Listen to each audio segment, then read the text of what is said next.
On the night of March 15, 1923, 12 armed men descended from the ridges of Clay County, Kentucky, carrying Winchester rifles and generations of mountain fury.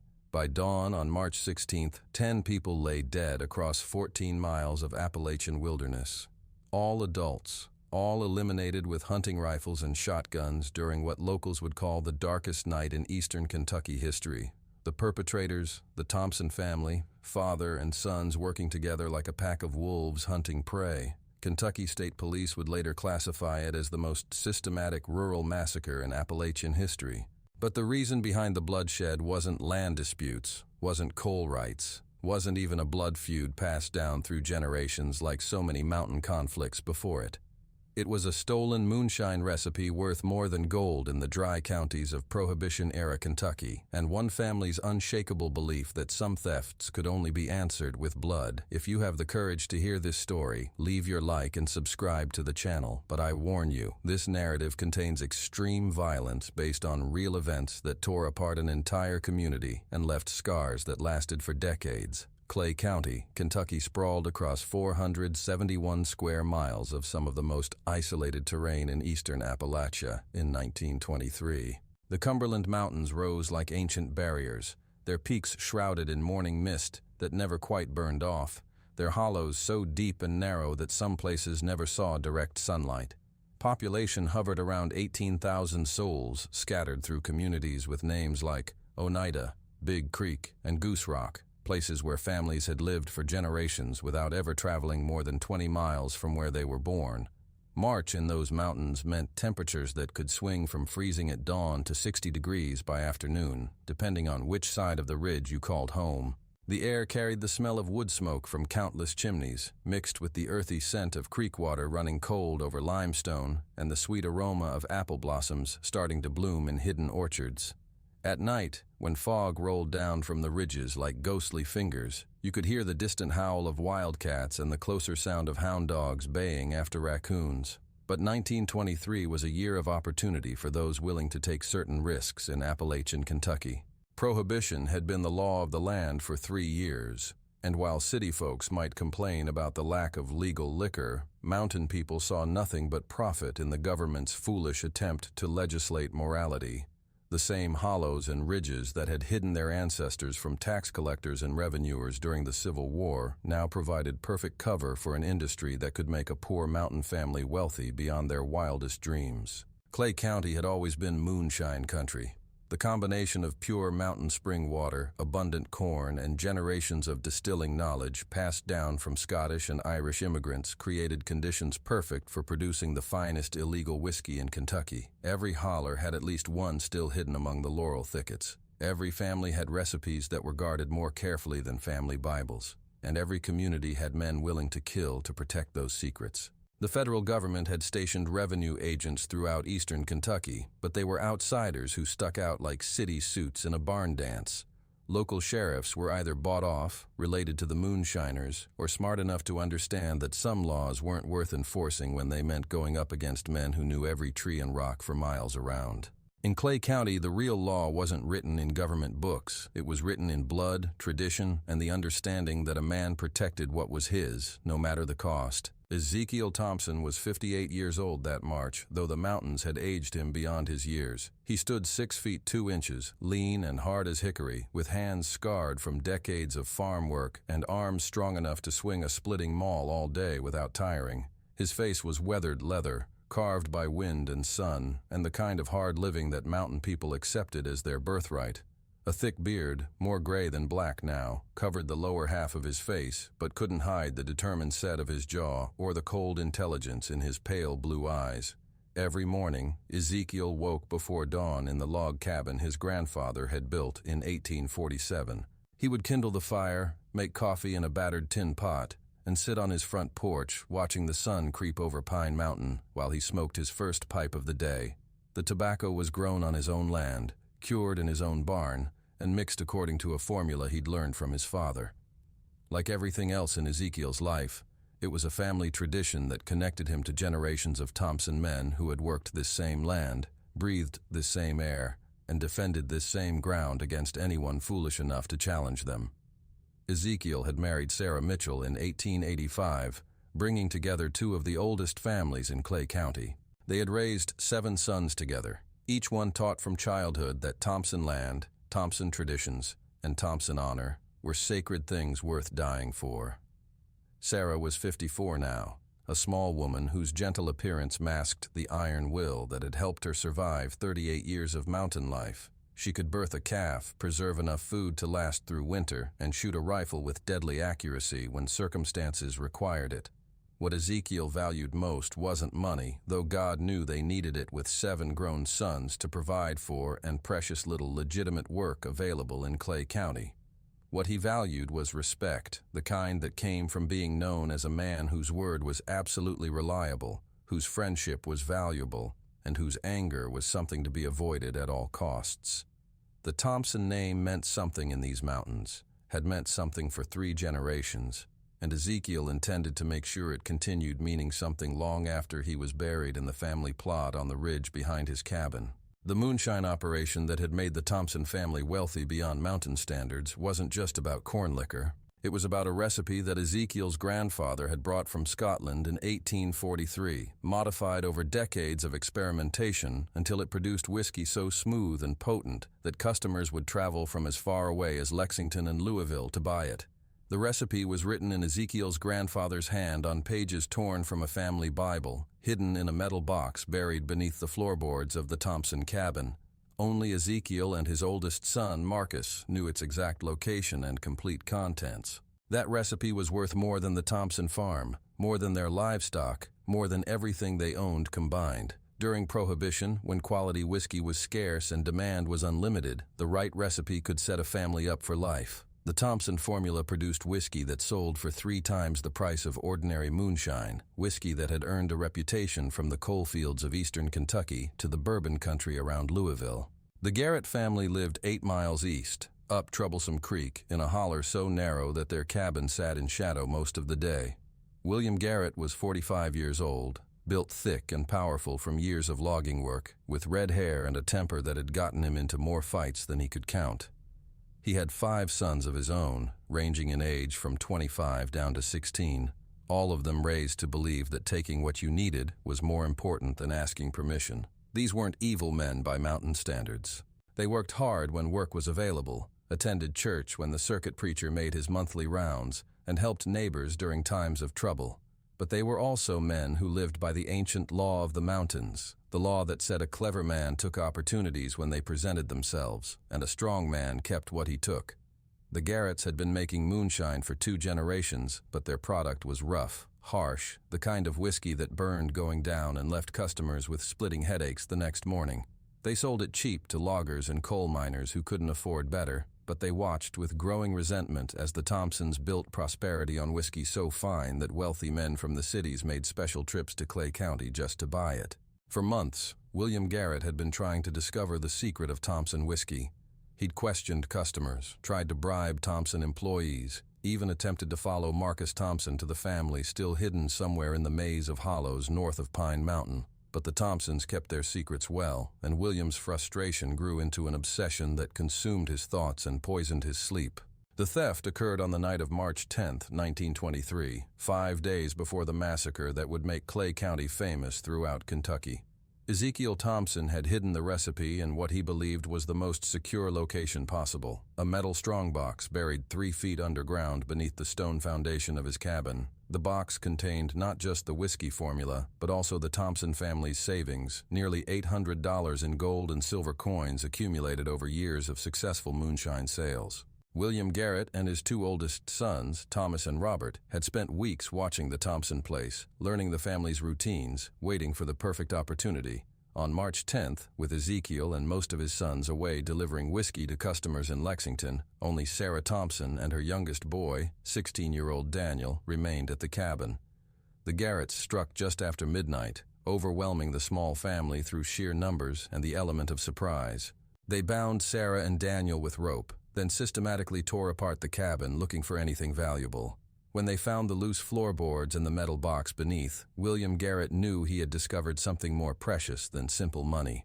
Inside, along with the coins, were the handwritten pages that contained 3 generations of Thompson distilling knowledge, formulas that had made one mountain family wealthy while others struggled to survive. The Garretts took everything, the money, the recipes, even Sarah Thompson's wedding ring and the family Bible. But most devastating of all, they took the foundation of Thompson pride, the secret knowledge that had elevated them above their neighbors and provided security for their children's future. When they left that night, they didn't just rob the Thompson family. They destroyed everything that made being a Thompson special in Clay County. When Ezekiel returned home on March 11th and found his wife and youngest son tied up, his life savings gone, and the family recipes stolen, he experienced something beyond simple anger. He felt the cold, calculating fury that comes when a man realizes that everything he's worked for, everything that defines him, has been taken by people who had no right to touch it. Sarah's face was bruised from where William Garrett had struck her when she tried to resist. Daniel's wrists were raw from the ropes, but worse than the physical damage was the humiliation, the knowledge that the Garrett family had violated the most sacred spaces of Thompson life and gotten away with it. For 3 days, Ezekiel sat on his front porch, smoking his pipe and staring at the mountains where the Garretts lived. His sons gathered around him, waiting for orders, watching their father's face grow harder and more determined with each passing hour. They knew that look, had seen it before when neighbors had crossed the Thompson family in smaller ways, but this time was different. This time the insult was so profound that ordinary mountain justice wouldn't be sufficient. On March 14th, Ezekiel finally spoke the words his sons had been waiting to hear. "Boys," Ezekiel said, his voice quiet but carrying the weight of absolute authority. "Tomorrow night, we settle this debt." The Thompson sons had been raised on stories of their grandfather's arrival from Scotland, how he'd fought off claim jumpers and revenue agents to establish the family name in these mountains. They understood that some insults couldn't be forgiven, some thefts couldn't be ignored. When a man's livelihood and reputation were stolen, mountain law demanded blood payment. Marcus Thompson, the oldest at 34, stood 6 feet tall with his father's lean build and the same cold intelligence in his gray eyes. He'd served 2 years in France during the Great War, learned skills the Army had spent considerable time and money teaching him, skills he'd tried to forget when he came home to the peaceful rhythms of mountain life. But some knowledge never leaves you. It just waits. "What's the plan, Daddy?" Marcus asked, though he already knew the answer. There was only one way to handle thieves who violated family honor so completely. "We take back what's ours," Ezekiel said. "Every last piece. And we make sure the Garretts never steal from another mountain family again." The preparation began immediately. Ezekiel and his sons spent March 14th gathering weapons from hiding places throughout their property. Winchester rifles that had been cached during the Spanish-American War, shotguns used for hunting wild boar in the deep hollers, pistols that had belonged to Confederate soldiers during the Civil War. Each weapon was cleaned, tested, loaded with deadly precision. But this wasn't just about firepower. Ezekiel had learned from his grandfather's stories about fighting revenue agents that successful mountain warfare required knowledge of terrain, timing, and the element of surprise. The Garrett compound sat in Troublesome Creek Holler, accessible by only one narrow trail that wound through dense stands of mountain laurel and rhododendron. Any approach would have to be carefully planned to avoid detection. Samuel Thompson, the second oldest son at 31, had inherited his mother's small stature but his father's determination. He'd spent years hunting these mountains, knew every deer trail and creek crossing for 20 miles in any direction. "I can get us within 50 yards of their cabin without them knowing we're coming," he told his father. "Trail comes down from the ridge, follows the creek, plenty of cover." Benjamin Thompson, 28 years old and built like a stone wall, had worked in the coal mines before the family moonshine business became profitable enough to support everyone. He understood explosives, had a talent for creating chaos when circumstances required it. "Want me to handle their still first?" he asked. "Cut off their income before we settle the main debt?" "No," Ezekiel said firmly. "This isn't about their moonshine operation. This is about theft, about honor, about making sure every family in Clay County knows what happens when you cross the Thompsons." The youngest sons, Joseph, Abraham, and Daniel, ranged in age from 25 down to 16. They'd grown up hearing stories about mountain justice, about men who defended their families against all threats, but none of them had ever participated in anything like what their father was planning. Daniel especially seemed uncertain, still shaken from being tied up during the robbery. "Daddy," Daniel said quietly, "maybe we could just get the sheriff involved. Report the theft. Let the law handle it." Ezekiel looked at his youngest son with something approaching pity. "Boy, you think Sheriff Morrison is going to ride 8 miles up Troublesome Creek to arrest William Garrett? You think he's going to recover stolen moonshine recipes and turn them back to us? The sheriff's got his own problems, his own people to worry about. Mountain folks handle mountain problems." Sarah Thompson had listened to this conversation from the kitchen, saying nothing, but her face showed the weight of what was coming. She'd married into a family that lived by the old codes, the harsh laws that governed life in places where government authority was distant and unreliable. She understood that her husband felt he had no choice, that in mountain culture, a man who allowed such an insult to go unanswered would lose all respect and credibility. But she also understood that once blood was shed, there would be consequences that reached far beyond settling the immediate debt. Federal agents would come, trials would follow. Her sons might end up in prison or dead. The life they'd built over 3 generations could be destroyed in a single night of violence. "Ezekiel," she said finally, "you sure this is the only way?" Her husband turned to look at her, his face softening slightly. After 38 years of marriage, he could read the fear in her eyes, the desperate hope that maybe there was another solution that wouldn't risk everything they'd built together. "Sarah, they took our recipes. They took our savings. They put their hands on you and Daniel. They violated our home, our family, our honor." His voice was gentle but absolutely certain. "If I let that stand, we might as well pack up and leave these mountains because the Thompson name won't mean anything anymore." On the afternoon of March 15th, Ezekiel made one final attempt to resolve the situation without violence. He rode alone to the Garrett compound, carrying no weapons, hoping that William Garrett might have enough sense to return what he'd stolen and avoid the catastrophe that was otherwise inevitable. The Garrett cabin sat in the narrow bottom of Troublesome Creek Holler, a rough structure built from logs cut on their own land. Smoke rose from the chimney, and Ezekiel could see several figures moving around the property. When he rode into their yard, William Garrett emerged from the cabin, flanked by his 5 sons, all of them armed and suspicious. "Thompson," William said, his voice carrying no hint of guilt or apology, "what brings you up our way?" "You know why I'm here," Ezekiel replied, his hands visible and empty. "I want my property back. The recipes, the money, everything you took from my family." William Garrett smiled, a cold expression that didn't reach his eyes. "I don't know what you're talking about. Sounds like you might have had some trouble, but that's got nothing to do with us." For a long moment, the 2 men stared at each other across the narrow yard. Around them, the mountains seemed to hold their breath, waiting for words that would determine whether this confrontation ended in negotiation or bloodshed. "I'm giving you one chance," Ezekiel said finally. "Return what's mine by sunset tomorrow, March 16th. We'll call it even. No hard feelings." "And if we don't?" Thomas Garrett, William's oldest son, stepped forward, his hand resting on the pistol at his belt. Ezekiel's face showed no emotion, but his voice carried the weight of absolute certainty. "Then you'll learn why smart folks don't steal from Thompson family." He turned his horse and rode away without looking back, leaving the Garretts standing in their yard, watching him disappear into the gathering dusk. Behind him, he could hear them laughing, the sound echoing off the holler walls like the cawing of crows. That night, as fog rolled down from the ridges and settled into the valleys like a gray blanket, the Thompson family made their final preparations. Weapons were distributed and checked, routes were planned and memorized. Last words were spoken to wives and sweethearts who understood they might be saying goodbye forever.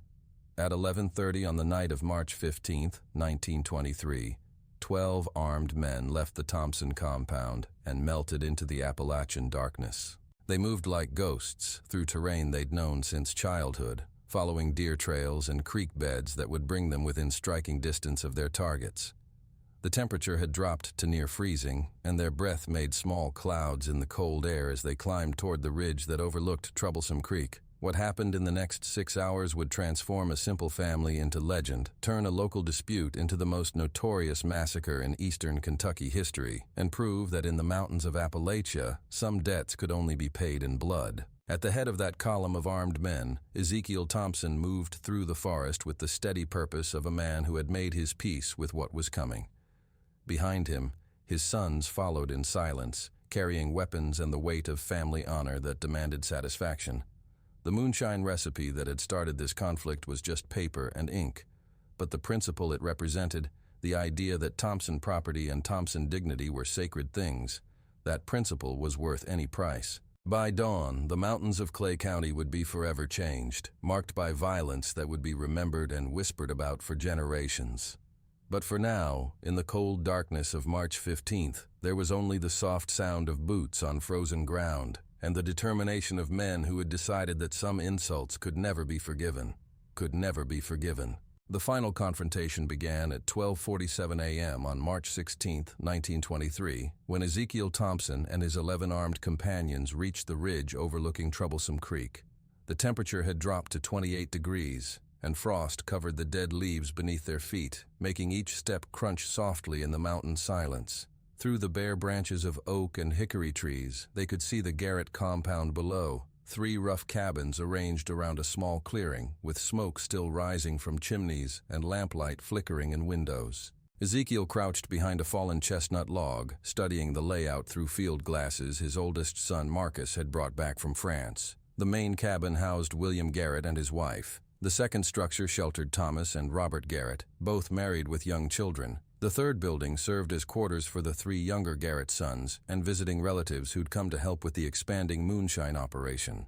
"Count the windows," Ezekiel whispered to Marcus. "Note which ones show light, which ones are dark. We need to know where everyone's sleeping."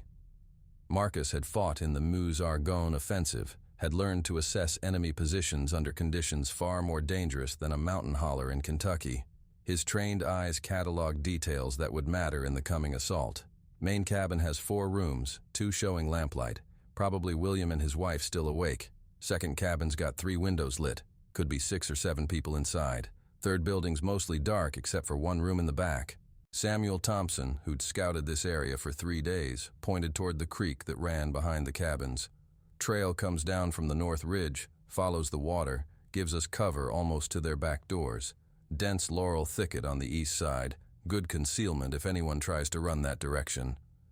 Benjamin Thompson studied the terrain with a demolition man's eye for strategic advantage. Only one way out of that holler by wagon or horseback. Narrow trail heading south toward the main road. We control that. Nobody leaves. The plan they'd developed was military in its precision, shaped by Marcus's combat experience and Ezekiel's understanding of mountain warfare tactics passed down from his grandfather's generation. They would surround the compound, eliminate armed resistance quickly and decisively, recover the stolen property, and disappear back into the mountains before anyone could summon help. "Remember," Ezekiel said, his voice barely audible above the sound of wind moving through bare trees. "We're here for what's ours. The recipes, the money, justice for what they did to your mother and brother. Nothing else matters." Joseph Thompson, 23 years old and the most religious of the brothers, shifted uncomfortably behind his father. "Daddy, what about the women and children? What about folks who weren't part of the stealing?" Ezekiel turned to look at his 3rd oldest son. In the pale moonlight filtering through clouds, his weathered face looked carved from stone. "Anyone who harbors thieves shares their guilt. Anyone who benefits from stolen property owes the debt. But we're not murderers, Joseph. We're mountain men settling accounts according to mountain law." Abraham Thompson, 21 and built like his brother Benjamin but with their mother's gentle disposition, asked the question they were all thinking. "How do we know they still have the recipes? Could have sold them, traded them, passed them along to somebody else by now." "They haven't sold them," Marcus said with certainty.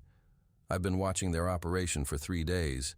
They're trying to modify their mash, experimenting with different grain ratios. William Garrett's been studying those papers, trying to figure out grandfather's formula. They're still there." At 1:15 a.m., the Thompson family began their descent into Troublesome Creek Holler. They moved in single file down a deer trail so narrow that laurel branches brushed their shoulders, each man carrying a rifle and knowing his assigned position in the coming assault. The sound of the creek grew louder as they approached the valley floor, water running cold and fast over limestone rocks worn smooth by centuries of mountain storms. Ezekiel felt the familiar calm that came before violence. The same emotional stillness his grandfather had described before fighting revenue agents in these same mountains 50 years earlier. This wasn't rage or passion driving him forward. This was duty, obligation, the responsibility that came with being the head of a family whose honor had been violated by men too stupid or arrogant to understand the consequences. The first shot came at 1:33 a.m., not from the Thompsons, but from a Garrett sentry who spotted movement near the creek and fired blindly into the darkness. The muzzle flash illuminated Thomas Garrett's face for an instant before he ducked behind a woodpile, shouting warnings to his family members sleeping in the nearby cabins. "Well," Ezekiel said quietly, raising his Winchester rifle, "I reckon negotiation time is over." The battle that followed lasted approximately 40 minutes and covered 14 square miles of mountain wilderness as the surviving Garretts attempted to escape through terrain they knew almost as well as their attackers. But the Thompsons had advantages beyond simple numbers and superior weapons. They had military training courtesy of Marcus's war service. They had intimate knowledge of every trail and hiding place in the region, and they had the cold determination of men who believed absolutely in the righteousness of their cause. William Garrett died first, cut down as he tried to reach the rifle leaning against his cabin's front door. The Winchester bullet caught him center mass, spinning him around and dropping him face first into the mud of his own yard. His wife's screams echoed off the holler walls, a sound that would haunt the dreams of everyone who heard it for decades to come. Thomas Garrett made it almost to the creek before Samuel Thompson's rifle found him, the impact throwing him forward into water that immediately began running red in the moonlight. His younger brother Robert lasted longer, managing to reach the dense laurel thicket on the eastern slope before Benjamin Thompson flanked him and ended his escape with a single well-placed shot. The three youngest Garrett sons, panicked and disoriented by the sudden violence, ran in different directions through the forest. James Garrett, 19 years old, tried to climb the northern ridge but got lost in the maze of gullies and rock formations that crisscrossed the mountainside. Joseph Thompson found him 3 hours later, huddled behind a fallen tree, begging for mercy that wouldn't come. Michael Garrett, 17, had the best chance of any of them. He knew a hidden cave system that honeycombed the limestone cliffs above Troublesome Creek, had played in those caverns since childhood, could have stayed hidden for days or weeks until the violence blew over, but panic made him choose poorly. Instead of going to ground, he tried to reach the main road, hoping to summon help from neighbors, or maybe even the sheriff in town. Abraham Thompson intercepted him 4 miles from the compound, near the old logging road that connected Troublesome Creek to the county highway. The confrontation was brief. Michael Garrett was unarmed, exhausted from hours of running through dense forest, and facing a man with a loaded rifle who'd been taught since childhood that family honor mattered more than individual mercy. The youngest Garrett son, 15-year-old David, might have survived if he'd surrendered immediately. Several of the Thompson brothers later claimed they would have spared him due to his age, would have sent him away with a warning never to return to Clay County. But David had inherited his father's stubborn pride along with the Garrett name. When Daniel Thompson, only 16 himself, cornered him near the old mill downstream from the compound, David chose to fight rather than beg. The struggle was brief and brutal. 2 mountain boys, raised in the same culture of violence and honor, settling their family's debt with knives and fists in the cold darkness beside a creek that had seen similar violence for generations. When it was over, Daniel Thompson walked away with cuts on his hands and arms that would scar him for life.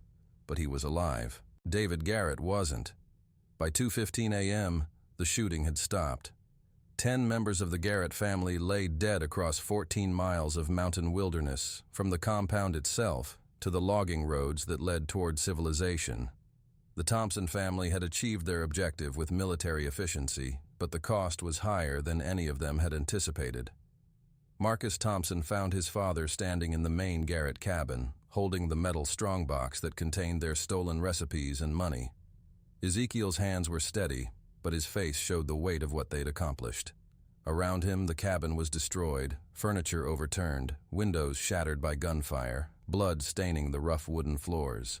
"We got what we came for," Ezekiel said quietly, his voice carrying no satisfaction or triumph. "Let's go home." But even as they prepared to leave, the Thompson men understood that this night had changed everything. They'd crossed a line that couldn't be uncrossed, had committed acts that would bring federal agents and newspaper reporters and questions that would be impossible to answer.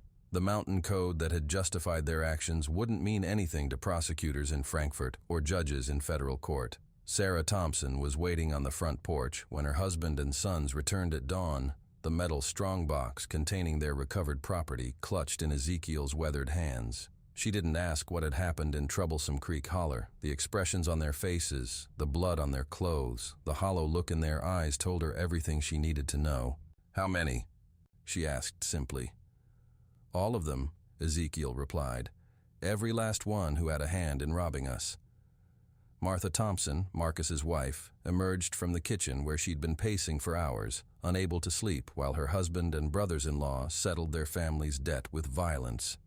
She looked at Marcus, searching his face for the gentle man she'd married, finding instead something harder and colder than she'd ever seen before. "Was it worth it?" she asked, her voice barely above a whisper. Marcus looked at his wife, then at the strongbox containing recipes that had been in his family for 3 generations, then back at Martha's frightened face. "Ask me in 20 years, he said. "When we're either dead or in federal prison, ask me then." The news of the Troublesome Creek massacre reached the outside world on March 17th when a mail carrier discovered William Garrett's body in the yard of the family compound. By March 18th, Kentucky State Police had arrived in Clay County with orders to investigate what newspapers were already calling the worst mass killing in Appalachian history. By March 20th, federal agents had joined the investigation, bringing with them resources and authority that local law enforcement couldn't match. The Thompson family's carefully planned operation, so successful in achieving its immediate objective, had created a firestorm of attention that would consume everything they'd tried to protect. The recipes were recovered, the family honor was satisfied, the debt was paid in full, with interest that compounded in blood across 14 miles of mountain wilderness. But the price of that satisfaction would prove to be everything the Thompson family had built over 3 generations, everything they'd fought to preserve, everything that had made their name respected and feared throughout the mountains of eastern Kentucky. Mountains of eastern Kentucky. The investigation that followed the Troublesome Creek massacre would expose the dark underbelly of mountain justice and forever change how America viewed Appalachian culture. Federal Bureau of Investigation agents arrived in Clay County on March 21, 1923, led by Special Agent Harrison Caldwell, a man whose previous experience with rural crime had been limited to bank robberies and mail fraud. Nothing in his training had prepared him for the systematic elimination of an entire family over stolen moonshine recipes. Agent Caldwell was 42 years old, a methodical investigator who believed in evidence, procedure, and the absolute authority of federal law. He'd grown up in Chicago, earned his degree from Northwestern University, and viewed the mountains of eastern Kentucky as a primitive backwater where civilization had failed to take root. The idea that educated men could justify mass murder over family recipes seemed incomprehensible to his urban sensibilities. But the evidence he discovered in Troublesome Creek Holler told a story more complex than simple criminality. The Garrett compound had been systematically searched, not randomly destroyed. Personal property had been left undisturbed while specific items were removed with surgical precision. The killings themselves showed military planning and execution that suggested organized purpose rather than emotional violence. "This wasn't a rampage," Caldwell told his partner, Agent Thomas Mitchell, as they examined the main cabin on March 22nd. "This was an operation. Someone planned this down to the smallest detail, knew exactly what they wanted, and executed it with professional efficiency." Mitchell, a younger agent who'd served in France during the war, recognized the tactical elements immediately. Perimeter security, coordinated timing, multiple escape routes. Whoever did this had military training. Good training. The physical evidence pointed directly toward the Thompson family. Shell casings from Winchester rifles found throughout the compound matched weapons known to be owned by Ezekiel Thompson and his sons. Footprints in the mud showed the distinctive wear patterns of boots that could be traced to specific individuals. Most damning of all, Witnesses in nearby hollows reported hearing Ezekiel Thompson's voice during heated conversations with William Garrett in the days preceding the massacre. But proving what everyone suspected and building a case that would stand up in federal court were entirely different challenges. The Thompson family had vanished from their homestead immediately after the killings, disappearing into the vast wilderness of the Cumberland Mountains like smoke dissipating in morning air. Local residents claimed to know nothing about their whereabouts, and the mountain code of silence proved impenetrable to outside investigators. Sheriff Morrison, the local law enforcement official who'd been conspicuously absent during the initial stages of the investigation, finally made his appearance on March 24th. He was a thin man with nervous eyes and the perpetual look of someone who'd rather be anywhere else. His knowledge of the Thompson-Garrett feud was extensive, but his willingness to cooperate with federal agents was limited by his understanding of mountain politics. "You boys don't understand how things work up here," Morrison told the federal investigators during their first meeting. "Families like the Thompsons and Garretts have been settling their own disputes since before there was a Kentucky, before there was a United States of America. They don't recognize outside authority when it comes to family business." Agent Caldwell studied the sheriff with undisguised contempt. "Sheriff Morrison, 10 people are dead. This isn't family business anymore. This is mass murder, and it falls under federal jurisdiction because it involved illegal alcohol operations that cross state lines." "Maybe so," Morrison replied, "but you'll never find those Thompson boys if they don't want to be found. These mountains have been hiding people from government agents since Daniel Boone was wearing diapers. Could be anywhere from Virginia to Tennessee by now, or they could be watching us from a ridgeline 500 yards away. No way to tell." The federal investigation expanded rapidly as more agents arrived from Louisville and Washington. They interviewed survivors from neighboring families, examined financial records from banks in Lexington and Frankfort, and attempted to trace the complex network of relationships that governed moonshine operations throughout eastern Kentucky. What they discovered was a shadow economy worth millions of dollars, an underground industry that operated with impunity, while federal prohibition agents focused their attention on urban centers. The Thompson moonshine operation alone had generated an estimated $200,000 in revenue during the previous 3 years, money that had been invested in land, equipment, and political influence that reached far beyond Clay County. The stolen recipes weren't just family heirlooms. They were industrial secrets worth more than most legitimate businesses in the region. Dr. Elizabeth Warren, a sociologist from the University of Kentucky who'd been studying Appalachian culture for her doctoral dissertation, provided federal investigators with context they desperately needed to understand the Thompson family's actions. She'd spent 2 years living in mountain communities, documenting the codes and traditions that governed daily life in regions where government authority was viewed with suspicion and hostility.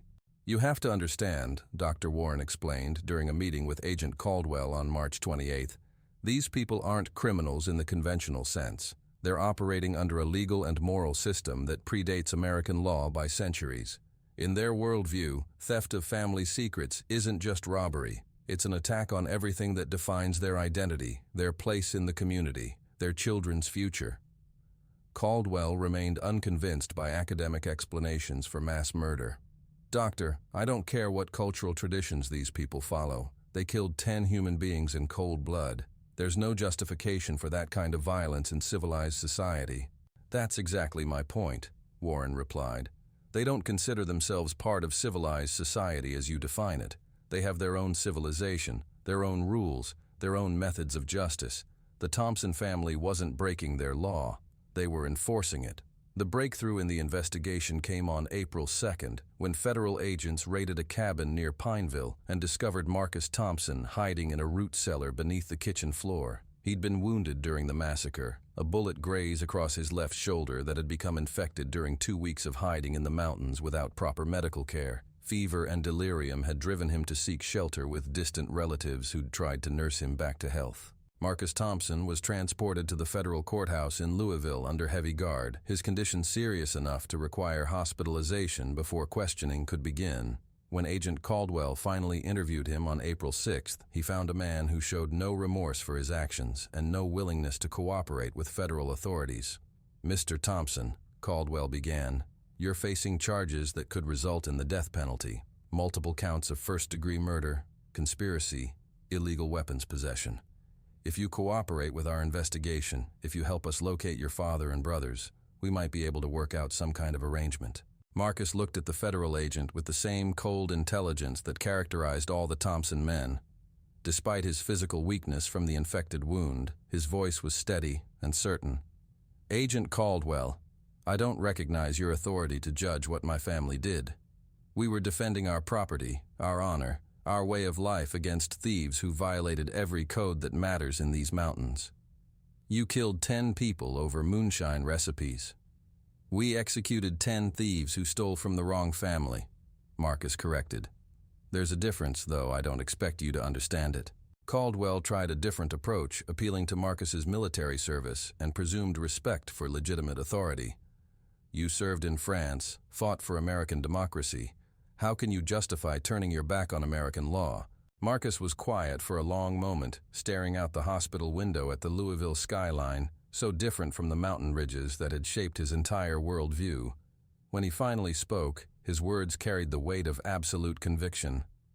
"I fought in France to protect American freedom, including the freedom of mountain people to live according to their own traditions.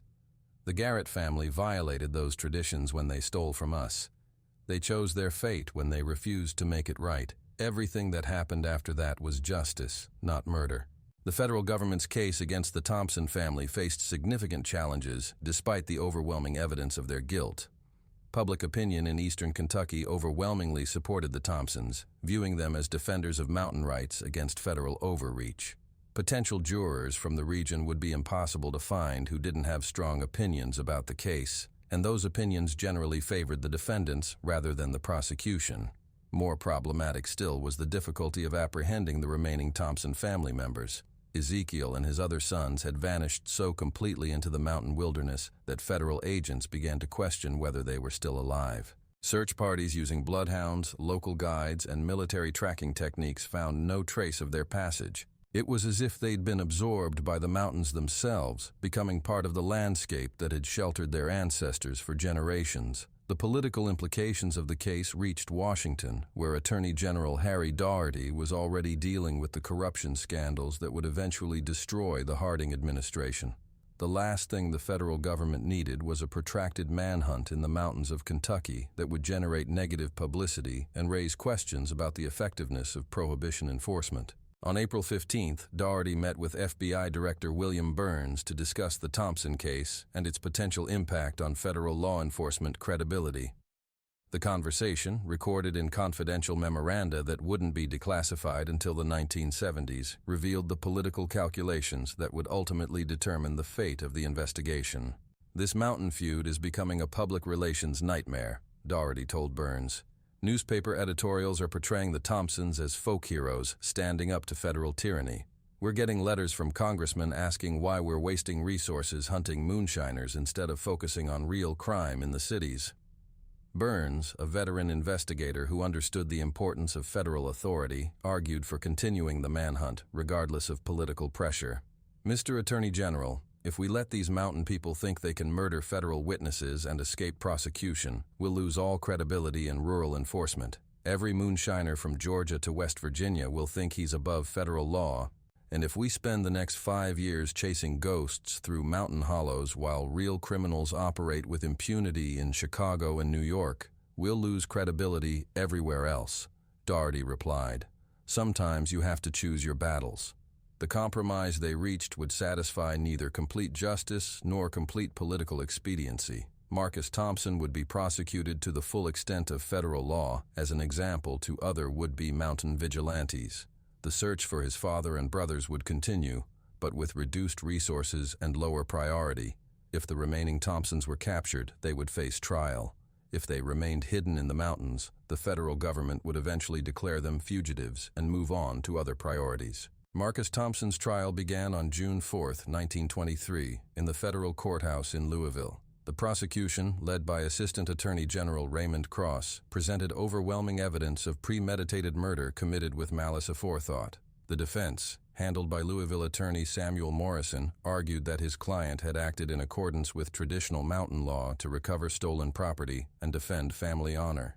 The case attracted national attention, with newspaper reporters from as far away as New York and San Francisco traveling to Kentucky to cover what the press had dubbed the Moonshine Massacre trial. public opinion remained deeply divided along regional and cultural lines. Urban newspapers editorialized about the need to bring civilization to backward mountain regions. Rural publications defended the Thompson family's right to protect their property using traditional methods. The jury selection process took 3 weeks as attorneys struggled to find 12 men who could evaluate the evidence without being influenced by strong preconceptions about mountain culture, prohibition enforcement, or federal authority. The final jury consisted of 8 city residents and 4 men from small towns, none with direct experience of Appalachian life.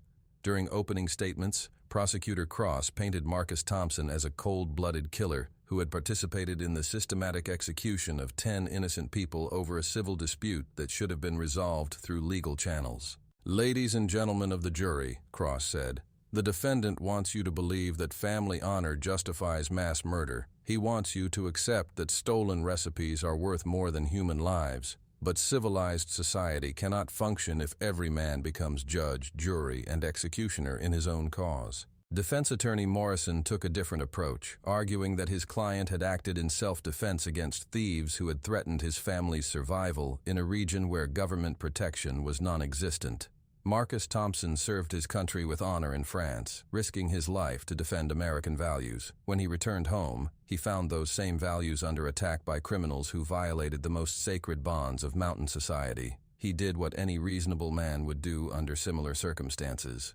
The prosecution's case relied heavily on physical evidence and eyewitness testimony that placed Marcus Thompson at the scene of multiple murders. Shell casings, fingerprints, and ballistics evidence created an overwhelming picture of guilt that the defense couldn't effectively challenge. But Morrison scored points by highlighting the federal government's failure to provide adequate law enforcement in rural Kentucky and the Garrett family's history of criminal activity. The most dramatic moment of the trial came when Marcus Thompson took the stand in his own defense on June 18th. Despite his attorney's advice to remain silent, he insisted on explaining his actions to the jury in his own words. His testimony provided a window into the mindset that had driven the Thompson family to such extreme measures. "Those recipes weren't just pieces of paper," Marcus told the jury, his voice steady despite the weight of the moment. "They represented 3 generations of my family's work, knowledge passed down from my great-grandfather who came from Scotland with nothing but determination and hope. The Garretts didn't just steal money from us. They stole our heritage, our identity, our children's future." Under cross-examination, Prosecutor Cross pressed Marcus to acknowledge that murder was never justified, regardless of the provocation. "Mr. Thompson, do you honestly believe that moonshine recipes are worth 10 human lives?" Marcus met the prosecutor's gaze without flinching. "I believe that a man who won't defend his family's honor has no honor worth defending. The Garretts made their choice when they violated our home and terrorized my mother and youngest brother. We gave them a chance to make it right. They chose poorly. So you have no remorse for your actions?" "I have remorse that it came to violence," Marcus replied. "But I have no regret that we protected what was ours and made sure other families won't suffer what we suffered." The jury deliberated for 18 hours over 3 days before returning their verdict on June 22, 1923. Guilty on all charges: first-degree murder, conspiracy, weapons violations. The judge sentenced Marcus Thompson to death by electrocution, a punishment that would be carried out at the Kentucky State Penitentiary in Eddyville. The verdict sent shockwaves through eastern Kentucky, where many residents had expected either acquittal or at least conviction on lesser charges. Mountain communities that had supported the Thompson family's actions now faced the reality that federal law would be enforced regardless of local customs or traditions. The age of mountain justice was ending, replaced by government authority that reached into the most remote hollows and ridges. But the Thompson story was far from over. Ezekiel Thompson and his remaining sons were still free, still hidden somewhere in the vast wilderness of the Cumberland Mountains, and still committed to the principle that family honor mattered more than federal law. The manhunt that had consumed federal resources for months would continue, driven by the understanding that justice remained incomplete as long as the architects of the troublesome Creek massacre remained at large. What none of the federal agents understood yet was that the mountains of eastern Kentucky held secrets that went far deeper than moonshine operations or family feuds. In hidden caves and forgotten hollows, the Thompson family was preparing for a final confrontation that would test the limits of federal authority and prove that some mountain men would rather die free than live as prisoners of a government they'd never accepted as legitimate. The discovery came at dawn on June 23, 1923, when a coal company surveyor named Harold Mitchell found fresh boot prints along Straight Creek, 15 miles north of the abandoned Thompson homestead. The prints were deep, deliberate, leading toward a limestone cave system that had been used by Confederate deserters during the Civil War. Mitchell, who'd been mapping mineral rights for the Consolidated Coal Company, recognized the tactical significance immediately. Anyone hiding in those caves could observe the entire valley while remaining completely invisible to searchers. Federal agents surrounded the cave entrance within hours, bringing with them enough firepower to end a small war. Agent Caldwell positioned his men on the ridge above, cutting off escape routes through the forest, while a second team approached from the creek bed below. The limestone cliffs rose nearly vertical on both sides, creating a natural fortress that could be defended indefinitely by men who knew its secrets. But when the agents finally entered the cave system, they found only cold ashes from recent fires and evidence that someone had been living there for weeks. Ezekiel Thompson and his remaining sons had vanished again, leaving behind nothing but scratched messages on the cave walls that read like biblical verses about justice and vengeance. The federal manhunt had come within hours of success, only to find empty stone chambers that echoed with the sound of defeat. The psychological warfare that followed would define the final phase of the Thompson pursuit. Beginning in July 1923, federal agents and local law enforcement officials began receiving messages delivered by unknown means to their hotel rooms, their offices, even their homes back in Louisville and Washington. The messages were written in Ezekiel Thompson's distinctive handwriting, each one promising retribution against anyone who continued hunting his family. "Agent Caldwell," read one message found pinned to his hotel room door on July 15th. "You have brought federal tyranny into mountains that were free before your government existed. Continue this persecution of my family, and you will learn why smart men respect mountain law." The threats weren't idle posturing. On July 18th, Agent Mitchell's horse was found shot dead on the trail to Pine Mountain, a Winchester bullet through its head, and a note tied to the saddle that read, "Next time it won't be the horse." 3 days later, Sheriff Morrison's office window was shattered by a rifle bullet fired from the ridge behind town, the shot placed with surgical precision to demonstrate capability without causing injury. Dr. Elizabeth Warren, the sociologist who'd provided cultural context for the investigation, found herself caught between academic objectivity and growing personal fear as the Thompson family's campaign of intimidation escalated. Her research into mountain customs had made her sympathetic to their cause, but her cooperation with federal agents had marked her as an enemy in their minds. "They're not just hiding anymore," she told Agent Caldwell during a tense meeting on July 25th. "They're actively fighting back, using guerrilla tactics that turn every ridge and holler into potential ambush sites. Your men are hunting ghosts who know these mountains better than you know your own city streets." Caldwell refused to acknowledge the growing pressure his investigation was creating.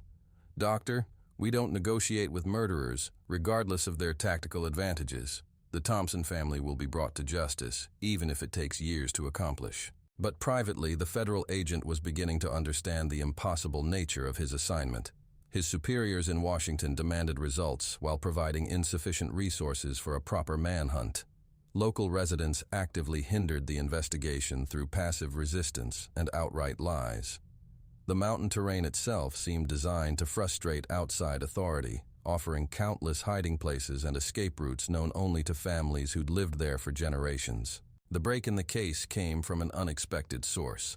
Martha Thompson, Marcus's wife, had been visiting her husband at the federal prison in Louisville when she broke down during a conversation about their children's future. She'd been carrying messages between Marcus and his family in the mountains, maintaining communication through a network of relatives and sympathizers that stretched across 3 counties. On August 3rd, federal agents arrested Martha as she left the prison, charging her with conspiracy and obstruction of justice.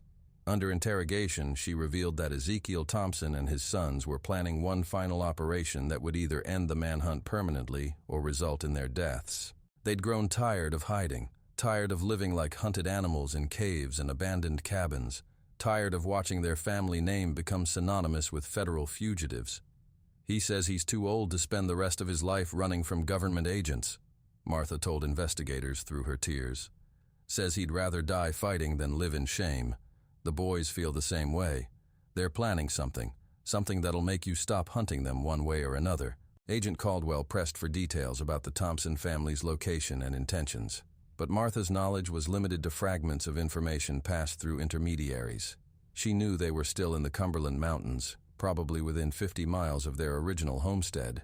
She knew they had weapons and supplies cached throughout the region. Most importantly, she knew they were planning to strike back against the federal investigation in a way that would force a final confrontation. The attack came at midnight on August 12, 1923, when the federal command post in Manchester was hit by coordinated rifle fire from 3 different positions on the surrounding ridges. The agents had established their headquarters in the county courthouse, believing that the stone building would provide adequate protection against mountain snipers. They'd underestimated both the Thompson family's marksmanship and their willingness to assault a government facility. The siege lasted 4 hours, with Winchester bullets smashing windows and keeping federal agents pinned down, while Ezekiel Thompson's voice echoed from the darkness, amplified by the natural acoustics of the mountain valley. His words carried the weight of absolute conviction, the final statement of a man who'd decided that death was preferable to surrender. "Agent Caldwell," Ezekiel's voice boomed across the town. "You wanted to find the Thompson family. Well, here we are. Come out and face us like men instead of hiding behind government badges and federal warrants." Caldwell, crouched behind an overturned desk with bullets whining through the air above his head, finally understood that he was facing something beyond ordinary criminality. This wasn't a manhunt anymore. It was a war between 2 incompatible worldviews, between federal authority and mountain independence, between modern law and ancient codes that recognized no government except family loyalty. The federal response was swift and overwhelming. By dawn, military units from Fort Knox had arrived with machine guns and artillery pieces that could reduce the entire mountainside to rubble. But when the sun rose over Manchester, the ridges were empty except for scattered shell casings and messages carved into tree trunks that promised continued resistance until death. The Thompson family had vanished once more, but their message was clear. They would never surrender, never accept federal jurisdiction over their actions, never acknowledge that Washington bureaucrats had the right to judge mountain justice. The manhunt could continue indefinitely, but it would end only when the last Thompson was dead, or when the federal government abandoned its pursuit of men who refused to be governed by laws they'd never accepted. Agent Caldwell stood in the bullet-scarred courthouse that morning, reading the carved messages the Thompsons had left behind, and realized that his investigation had become something larger and more dangerous than anyone in Washington had anticipated. He wasn't just hunting fugitives anymore. He was trying to impose federal authority on people who'd rather die than submit to it, and the mountains themselves seemed to be fighting against him. The final phase of the Thompson pursuit would test the limits of federal power and prove that in the remote hollows of Appalachian Kentucky, some battles could never be truly won, only temporarily abandoned when the cost became too high to justify continued fighting. In Washington, Attorney General Dougherty was receiving daily reports about the escalating situation in eastern Kentucky, reports that painted an increasingly grim picture of federal agents under siege by mountain guerrillas who seemed capable of striking anywhere at any time. The political implications were staggering. If the federal government couldn't apprehend a handful of Moonshine fugitives, how could it maintain credibility in enforcing prohibition laws throughout the country? The decision to escalate came on August 20th, when Dougherty authorized the deployment of additional military resources to Kentucky, including tracking specialists, communications equipment, and enough manpower to seal off the entire Cumberland Mountain region. Operation Mountain Justice, as it was designated in classified documents, would be the largest federal manhunt in American history, a demonstration that no one could defy government authority and escape consequences. But the Thompson family was preparing for exactly that kind of confrontation. Hidden in caves that had sheltered their ancestors for generations, they were making final preparations for a battle that would either vindicate their principles or end their resistance permanently. The stolen moonshine recipes that had started this conflict were now forgotten, replaced by something far more important: the question of whether mountain people could maintain their independence in an America increasingly dominated by federal power, by federal power. The coordinates that would seal the Thompson family's fate came from an unlikely source. On August 28, 1923, a 12-year-old boy named Timothy Garrett, nephew of the slain William Garrett, approached federal agents with information that would change everything. Timothy had been living with distant relatives since the massacre, but mountain loyalty ran deeper than fear of government retribution. He'd spent weeks tracking the Thompson hideouts, following their movements through terrain only a local child could navigate unseen. "They're holed up in Devil's Kitchen," Timothy told Agent Caldwell, his young voice steady despite the magnitude of his betrayal. "3 caves connected by tunnels, about halfway up Black Rock Mountain. My uncle showed me them caves when I was little. Said they went back near a mile into the mountain." Caldwell studied the boy carefully. After months of dead ends and false leads, this information seemed too convenient, too perfect. "Son, how do we know you're telling the truth? How do we know this isn't another Thompson trap?" Timothy's face hardened with grief beyond his years. "Because they killed my daddy, my uncle, my cousins. Every man in my family except me. I want them to pay for what they done, and I don't care if that makes me a traitor to mountain folks." The cave system Timothy described was a natural fortress carved from limestone over millions of years, with multiple entrances, underground water sources, and chambers large enough to house dozens of men with supplies for months. Confederate deserters had used it during the Civil War. Revenue agents had searched it repeatedly during the 1890s without finding the moonshine operations hidden in its depths. If the Thompson family had indeed made Devil's Kitchen their final stronghold, extracting them would require tactics beyond conventional law enforcement. Colonel Marcus Hayes, the military commander assigned to Operation Mountain Justice, studied topographic maps of Black Rock Mountain with the methodical precision of a career officer who'd learned warfare in the Philippines and perfected it in France. The cave system sat on a sheer cliff face accessible only by treacherous trails that could be defended by a handful of determined men against an army. Direct assault would be costly, possibly futile. But Hayes had resources the Thompsons couldn't match and patience they couldn't afford. The Thompson family's story has no heroes, only desperate men pushed beyond the breaking point by a system that had abandoned them long before they abandoned it. Ezekiel Thompson died defending principles that seemed noble in mountain hollows, but looked like murder in federal courtrooms. His sons paid the price for honoring codes older than American law itself. The stolen moonshine recipes were recovered, but at a cost that destroyed 2 families and forever changed how we understand the collision between ancient honor and modern justice.